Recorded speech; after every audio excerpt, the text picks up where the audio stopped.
Hey y'all, grown black folks talk. This is going to be a little exercise in how we interpret and reinterpret data and how we need to kind of be a little careful with this in 2023 because things can go in a lot of different directions. Why I have discovered 63% of the reason I am at peace and have more joy in my life being single. Maybe. Uh, I was dropped an interesting news article today, and it is necessary to say here this is a fair use under U.S. Title Code number 17 involving copyright law. The reason that this article will be referenced and part of it will be quoted in this video has to do for the purposes of commentary. Fair use allows for commentary, criticism, and education. This will be commentary. I saw this article today, y'all. That's just to keep it within the law. For those of you that know, because we did not write this information, but it was from CNBC. And CNBC put out a very interesting article today in its make it direction in the psychology and relationships. And here it is. Someone dropped this to me. The author is Aditi Sharakat and found out something interesting today. 63% of men use dates to become a better version of themselves, but for the other person, it could feel like a therapy session. Notice how dull this looks and how upsetting this looks for the woman. The experience of dating is more rewarding for men than it is for women, according to recent data from Match. Match is a dating site. The report surveyed more than 5,000 singles between 18 and 98. So they only use 5,000 singles, but that tells you that there's people of all ages still looking for mates, even up to age 98 years old. First of all, that's deep by itself. And as you go through this article, a whopping 63% of men said dating helps them to be a better person of themselves, but only 46% said the same. 44% of men said dating over the last year helped them grow and improve as a person. Just 35% of women had that same sentiment. Why are men leaving dates more self-actualized than women? Perhaps because they're using their date as free therapy, and women are noticing.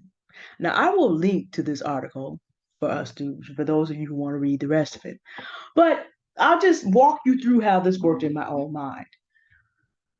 Confirmation bias is a real thing because how you interpret a piece of data like that depends on your knowledge of statistics and also your personal experience. I thought to myself, oh, this is why the last 5 years have been more peaceful for me because I'm no longer dating. As an empath and a lay minister, I can account for 6 relationships since I was 22, almost a full 20 years as of next year. And this is why some of them were exhausting. For those of you who need to know, 63% is about 5 out of 8, and 37 is about 3 out of 8. 37.5% is 3 out of every 8, and 62.5 is 5 out of 8. We'll just round it down for the purpose of this discussion. That's also very close to 6 in 10 versus 4 in 10. So 63% of men are looking for free therapy when they date. Yikes. You can interpret it that way. This is one of the reasons why it is less exhausting to be single. Because you've got to go through all these different men to find one, and 6 in 10 are going to use you for everything you have. So the man needs therapy from you. He wants to ask what you bring to the table. He may want you to go 50-50. He may want your body as well. And he may think the cost of paying for his meal or Netflix and chill may be enough. Those are the things that run through your mind. And those are things that run through your mind because I had a gentleman tell me, you really should be checking out dating sites because, I'm just trying to look out for you. Older African American, it happens. They worry more when they see women like me getting into middle age and still not married. Because to that generation and before, the worst thing that could happen to a woman is not to be married. Well, if you look at the data in this article, maybe not. But that's, again, confirmation bias. Now let's step back because I took statistics. I did reasonably well. Is 5,000 people on one dating site? Because I did what the gentleman suggested. I looked up different top dating sites because I'm looking, if I was going to be with someone, I'm looking for a particular type of man. That information is not coming out publicly, and I'll get into that in a minute. Why? Different dating sites have different characteristics. So it's just like the OkCupid site that the manosphere was using for a bunch of years until a black woman went in there and read that and said, well, that same data that you want to use about black women being the most unattractive women also says y'all the most unattractive men. And it's also aged. And just getting it from OkCupid is not a proper statistical source. And so folks got a new one ripped. Well, you have to take data from Match the same way. Are the 5,000 people on Match even a large enough sample to tell us anything about 330 million people? And you got to look at that massive age group. That big, massive age group, you got to think about the characteristics of people in that age group are much, much, much, much different. The ability to be able to actually date for marriage varies widely across that age group. And then on dating sites where people are looking to kick it, looking for hookups versus looking for marriage, very, very, very different. So then you begin to think about, okay, is the data valid if you have that kind of knowledge? It just so happens that I do. But you know what I had to do first? I had to shut off my confirmation bias. Another thing that helps me with that was my anecdotal experience is actually more like 50-50. Sergeant Love, Frank, and the Creole didn't treat me like that. I grew tremendously in the time that I was with them. And Sergeant Love and the Creole are still my friends. And we still have conversations and still grow tremendously. And my other two black friends that I've added purely platonically over the last 12 years, we all grow tremendously as human beings together. So again, my experience doesn't quite look like 63% are off. My experience looks more like 50-50. Like I've had a black male boss who was a real stinker, and I have Pastor Kiva L. McNeil as my board president and my pastor, and he's outstanding. So 50-50 again. So my experience does not uphold that data. But then, 4 and 6, 4 versus 6 versus 5 and 5. But you can't take everybody's experience. That's why I say you have to turn off your confirmation biases, because I have an outstanding dad and outstanding granddads. So with that being the case, my experience is going to look different. So when I stopped and thought about, okay, what's my actual experience and does it even matter? Does it even count? Here's the other thing that data could possibly mean. And I have anecdotal evidence for this as well. That data can be interpreted this way. Okay, it's not all men that are a mess. At least 37% are self-actualized enough not to be doing this stuff to women on dates. 3 in 8, almost 4 in 10. So it's not hopeless. You also can interpret that data to say, well, wait, if 63% of men are reporting that they grew from their relationships, it means that they're trying to grow. As the article goes further to say, it means that men are not connected with men such that they need to connect with to do all this growing with them. So they're going to women. But it does mean that men are trying to grow. And if 37% are actualized and the other 63% are trying, or at least we know technically that 63% of men are attempting to grow, that means that as women, we have a solution. We don't have to do the work. We just need to connect men with men who can help them, as opposed to thinking we're going to fix them. Where have you heard that before? I've said it. Tony Gaskins has said it. R.C. Blakes has said it. All of BWE has basically said that. I talked a couple days ago about this being a room of honor, and theoretically in rooms of honor. Everybody ought to be able to grow. Black women ought to be able to talk to black women and grow. Black men ought to be able to talk to black men and grow. Black men and black women ought to be able to talk to each other and grow. Lamar posted a great question. Y'all saw that video yesterday, although it's the same day that I'm making this video for tomorrow. Y'all saw that video. I actually posted an answer to it as a video, and the steak sandwich. When Lamar had a follow-up question, subscriber the steak sandwich came in and gave an answer from a man's perspective that I never could have come up with, but it was amazing. So I'm like, I don't need to add to that. The steak sandwich, and that's not sandwich, folks, that's sandwich. Handle the business. I didn't need to come and say anything except that shout out to Sir Walter Jones. Shout out to Sir Walter Jones of the Sir Walter Jones Show, who also was doing a show about humility and how he, as a black man who has been to jail and was put in a cellmate with the biggest murderer in the jail in Chicago, people.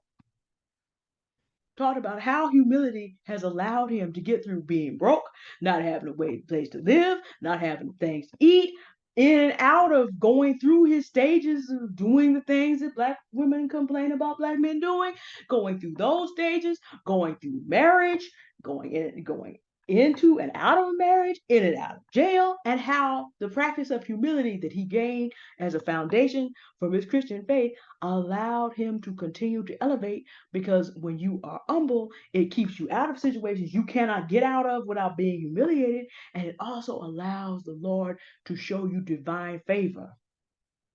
And he tells the story of other men who got to great positions, who lost jobs because they were doing things wrong, and then came back and repented before the Lord and humbled themselves, and God made black men call them back and say, you know what? Everybody deserves a second chance. So men practicing humility, giving other men opportunities. And Sir Walter Jones talking to these men and all of them fellowshipping together and referring one another to each other. And it was beautiful, because here's what happens: rooms of humility are rooms where we can honor each other.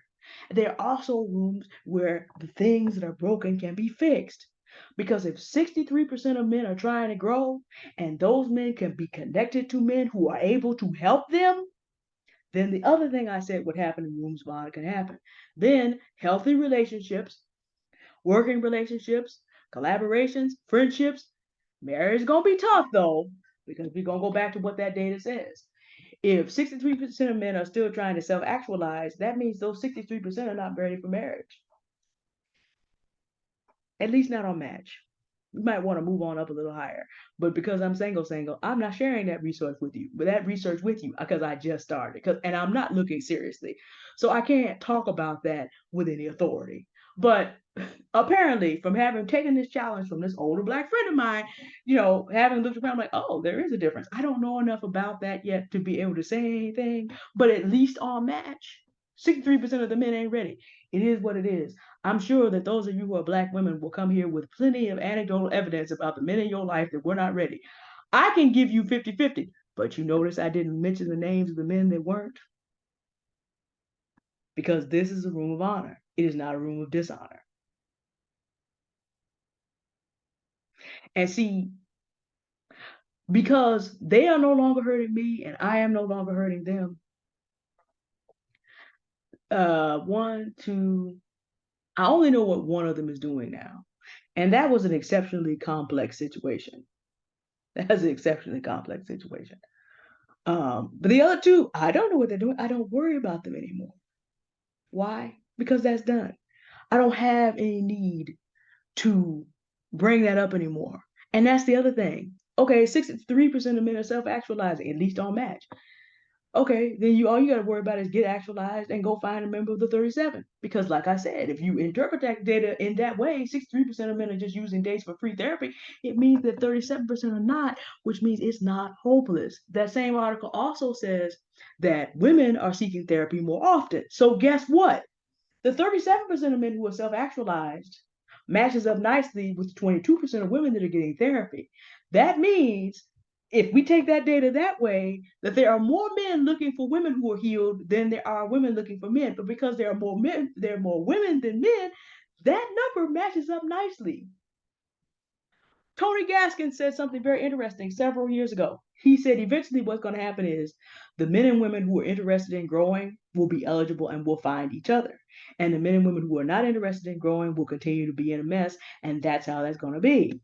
The data in this article suggests that this is beginning to happen.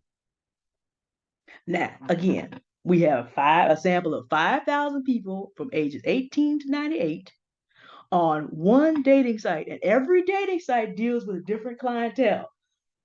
This is just an exercise of thought to show you what, well, one person, just me, could sit around based on my knowledge, based on my anecdotal experiences, based on putting other pieces of data with it, can take a piece of data and turn it 1,000 different ways. But like I said, this is a room of honor, not dishonor. So I strive to interpret data fairly and to show how you must not get too caught up on a particular piece of data. I'll give you another example. If this number holds down to black men, This allows for Black men to be 33% felons, 1 out of every 3, but there's still enough room for them to be 37% self-actualized and looking, and about 30% are married. You see how that falls out? That means that there is still hope for Black men and women who are looking for each other, provided all of them are healed. Of course, now I'm still single, and I'm not budging in 2022. And again, I love my peace, and I've already put in time with 6. So, and only half of them. So I know there's 3 more people out there that are going to at least one. If Match's numbers are correct, there's still 3 more people out there who just gonna try to use me for therapy, and I'm not gonna be ready for nothing. I'm not looking forward to that. And 3 of them were actualized, and there's only 1 more out there. I'm not looking forward to going through 3 more to find one. I'm not trying to do that right now. I got too much going on. I love my peace. That's why I said this video is called 63% of the reason why I'm glad that I'm single. But you see, in handling that data, I had to be fair and put on there what? Maybe. The point of this exercise, don't get too caught up on what you see out of a particular point of data. Human beings are not statistical data points. You still have to take people and situations one by one. If you see that a man or a woman, gentleman, is just basically talking, interested in your opinion and not interested in hearing anything and getting to know you, politely remove yourself from that experience early.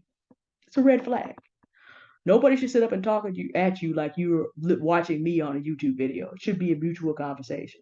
Nobody should be blurbing so much about who they are and what they have and this, that, and the other. Nor should questions be asked like interrogating in a job interview. Just dismiss yourself from those situations. You can vet those 3 and 10, 4 and 10 out pretty quickly. Now that we know this is what is going on.